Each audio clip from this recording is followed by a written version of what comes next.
की प्राप्ति करने के लिए किसी लघु का परित्याग करना ही पड़ता है। अर्जुन ने कहा कोई चिंता की बात नहीं भगवान। और सूरदास ने भी कहा था, एक बार वृंदावन में सूरदास को भगवान ने गड्ढे में जाने से, गिरने से बचा लिया था। तब सूरदास ने कभी संसार देखा नहीं था, तो भगवान को कृपा हुई मन में इस सूरदास को थोड़ी देर के लिए आंखें दें। और भगवान ने जागतिक आंखें उसे दे दी, संसारी आंखें, और कहा वृंदावन घूम या, सब मंदिर देख ले, मेरे गोप ग्वालों को देख ले। सूरदास एक दिन के लिए गए, घूमे, कथा आती है, महापुरुषों ने कहा है सत्य होगी। जब वो लौट के आए तो रात को बहुत रोए तो भगवान प्रकट हुए। भगवान ने कहा आंखें दे दी, अब रोता है पगले। बोले बड़ी तकलीफ हुई, खाली एक दिन देखा तो वो निकलने वाला नहीं है, इससे तो अच्छा अंधा था तो तुम ही बसे हुए थे, कोई दूसरा देखा नहीं था। बावरी ते अखियां जरी जाए, जो सामरो छाण निहार थी गोरो। उसने कहा जो तुम्हें पहले से देखा था बस मुझे तो वही देखना है। उसने उन चर्म चक्षुओं का परित्याग कर दिया, स्वेच्छा किया, वॉलंटरली किया, अपनी इच्छा से किया। यहां अर्जुन को भी भगवान ने कहा तू मेरा पूरा दर्शन करना चाहता है तो अर्जुन आज तुझे बड़ी बलि देनी पड़ेगी, बड़ा सेक्रीफाइस करना पड़ेगा, क्योंकि तेरे अब ये चर्म चक्षु तो मुझे देख नहीं सकते।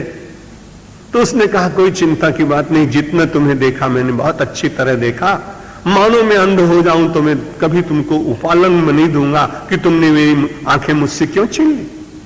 भगवान ने कहा कितना सरल है, अपनी आंखें देने को तैयार है। तो भगवान ने कहा अर्जुन मुझे कोई देने के बाद में कंगाल रह जाए ऐसा होता नहीं, तेरी इतनी हिम्मत तो आज से मैं खाली एक ही बात करता हूं, दिव्यम ददामि ते दृष्टि, मैं तुझे दिव्य दृष्टि दे रहा हूं। परमात्मा को उसने चर्म चक्षु समर्पित किए, परमात्मा ने उसे कहा मैं तुझे दिव्य चक्षु देता हूं, दिव्यम ददामि ते चक्षु पश्य में योगमैश्वरम, और मेरी इस दिव्य दृष्टि से तुझे बड़ा लाभ होगा, मेरे ईश्वरत्व का तू दर्शन कर सकेगा।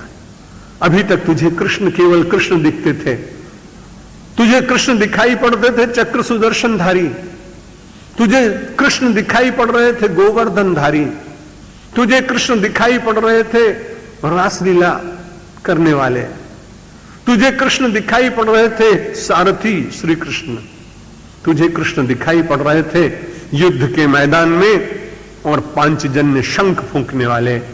लेकिन आज 11वें अध्याय में पहुंचते पहुंचते अर्जुन तेरी तपश्चर्या पूर्ण होने लगी।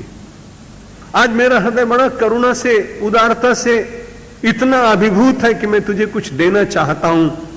यदि तू अपने भौतिक चक्षु देना चाहता है तो रख, मैं उनको लूंगा नहीं, लेकिन इनके साथ ही इसके ऊपर मैं तेरे को दिव्य दृष्टि प्रदान कर देता हूं। अब आज से तुझे संसार नहीं दिखेगा, दिव्य दिखाई पड़ेगा, दैवी दिखाई पड़ेगा, ईश्वरीय दिखाई पड़ेगा। जगत में कुछ भी तुझे ईश्वर से रहित हो ऐसा कभी अनुभूति नहीं होगी। दिव्यम ददामि ते चक्षु पश्य में योगमैश्वरम, इस योग और मेरे योग को देखना, मेरी योग शक्ति क्या है इसका तुम दर्शन कर सकोगे, मेरे ईश्वरत्व का दर्शन कर सकोगे। अर्जुन बड़ा प्रसन्न हुआ। इतना कुछ पाने के बाद तो खूब प्रार्थना करनी चाहिए, और इसने इतनी प्रार्थनाएं की हैं। भगवान के अनेक स्वरूप का वर्णन इतने अच्छे श्लोक हैं कि उनको छोड़ने का मन करता नहीं, लेकिन छोड़ना पड़ रहा है। वो कहता है महाराज जहां भी मैं देखता हूं वायुर्यमोग्नि 39, वायुर्यमोग्नि वरुणस्य शांका प्रजापतिस्त्वं प्रपितामहश्च, नमो नमस्तेस्तु सहस्रकृत्वा पुनश्च भूयोऽपि नमो नमस्ते, नमः पुरस्तादत पृष्ठतस्ते, नमोस्तुते सर्वतेव सर्वो, अनंत वीर्यामिति वक्रमस्तं विक्रमस्त्वं सर्वं समाप्नोषि ततोऽसि सर्व। अभी तक तो उसको हवा हवा दिखाई पड़ रही थी, जो पवन चलता था उसको पवन मानता था, लेकिन आज प्रार्थना करता है महाराज कि मुझे तो वायु में भी आप दिखाई पड़, और यम में भी भगवान दिखाई पड़ रहे हैं, अग्नि में भी आप दिखाई पड़ रहे हैं, शशांक चंद्रमा में भी आप दिखाई पड़ रहे हैं, प्रजापति ब्रह्मा में भी आप दिखाई पड़ रहे हैं, और उसके भी और पूर्व के जितने लोग हैं उनमें भी आप ही दिखाई पड़ रहे हैं। इसलिए नमो नमस्तेस्तु सहस्रकृत्वा, मैं हजार हजार बार आपको प्रणाम करता हूं। पुनश्च भूयोपि नमो नमस्ते, और बार बार नमस्ते करता हूं। हे देव देव प्रणाम देव, प्रणाम लाखों बार हो, फिर प्रणाम प्रणाम नाथ, प्रणाम बारंबार।